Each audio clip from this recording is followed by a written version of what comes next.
रानिया राव जो कि smuggling case में गिरफ्तार हुई हैं, सोने की स्मगलिंग केस उनके ऊपर लगा हुआ है, लेकिन रानिया राव ने बाजी पलटने की कोशिश की है। रानिया राव ने एक एडीजी डीआरआई को चिट्ठी लिखी है जिसमें उन्होंने कहा है कि उनको इस केस में फंसाया गया है, यानी कि उन्होंने सोने की कोई स्मगलिंग नहीं की बल्कि उनको इस केस में ज़बरदस्ती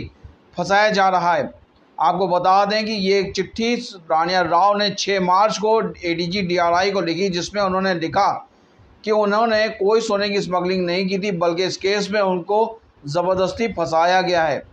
वो फ़्लाइट में थी और जब वो फ़्लाइट से उतरी तो वहीं से उनको डायरेक्ट अरेस्ट कर लिया गया, लेके आ गए पूछताछ के लिए और उनसे ज़बरदस्ती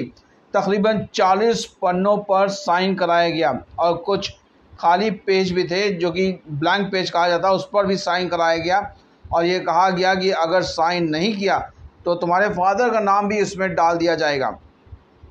थोड़ा सा सोचने समझने वाली बात है बहरहाल जो कह रही हैं वो। और ख़ास बात यह है कि 6 मार्च को एडीजी डीआरआई को चिट्ठी लिखी और 7 मार्च को जब रिमांड के लिए जब वो पहुंची थी, कोर्ट पहुंची थी, तो वहाँ पर उन्होंने इसका कोई जिक्र नहीं किया, ना तो उनके वकील ने इस बात का कोई जिक्र किया। लेकिन ये चिट्ठी उन्होंने 6 मार्च को लिखी थी और उन्होंने इसमें ये कहा कि एक अधिकारी ने जो कि दिल्ली से आया था, उसने पैसेंजर को ख़ास कोई पैसेंजर था जिसको बचाने के लिए उनको फंसा लिया। अब आप सोचिए कि किस तरह से रानिया राव ने पूरा खेल बदलने की कोशिश की है। पहले तो उनको अरेस्ट किया गया सोने की स्मगलिंग के चक्कर में और उस टाइम पे उन्होंने कुछ नहीं बोला, कोर्ट में भी कुछ नहीं बोला। अचानक से उन्होंने ये पूरा खेल बदलने की कोशिश की है, तो कहीं ना कहीं कुछ तो गड़बड़ है, क्योंकि इस तरह से जिस उनका जो बयान बदला जा रहा है, उन्होंने अपना बयान बदलने की कोशिश की है और ये बताया है कि उनके साथ ज़बरदस्ती की गई और ज़बरदस्ती उनको जो है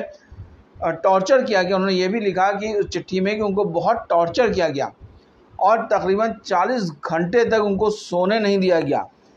और उनको जो है काफ़ी ज़्यादा उनके साथ मारपीट हुई। तो इस तरह की बातें उन्होंने अपनी चिट्ठी में लिखी हैं। लेकिन बहरहाल मामला तो अभी कोर्ट में है और उनकी इस चिट्ठी को लेकर आगे क्या और खुलासे होंगे ये हम आपको ज़रूर बताएंगे। लेकिन ये बहुत ही चौंकाने वाली बात थी कि रानिया राव ने इतनी बड़ी बात चिट्ठी में लिखी, लेकिन कोर्ट में पेशी के दौरान उन्होंने इसका कोई जिक्र नहीं किया था।